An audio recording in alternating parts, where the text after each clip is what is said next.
ज्या आडनावाबद्दल आपण बोलतो त्या आडनावाचा जो आयकॉन आपल्या देशात आहे, पूर्ण देश ज्या आयकॉनला ओळखतो. आई ग, आर यू रिलेटेड टू हिम?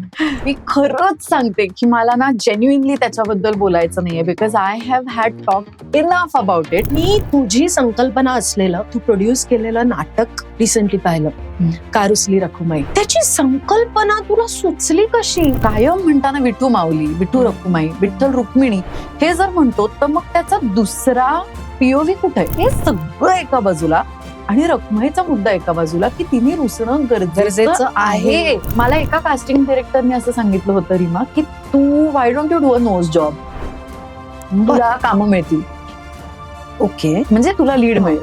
तर आय एम सॉरी पण I will not take this suggestion. आणि मी नाही करणार काही स्वतःला. निसर्ग इतका भव्य आहे, तो तुम्हाला इतकं काही सांगून जातो काहीही न बोलता. It will just be there. जेव्हा तुम्हाला एकच गोष्ट कम्फर्ट पण करते आणि डिस्कम्फर्ट पण करते, ती जगातली सगळ्यात चांगली फिलिंग आहे. कारण that will take you to the depths you have never bin.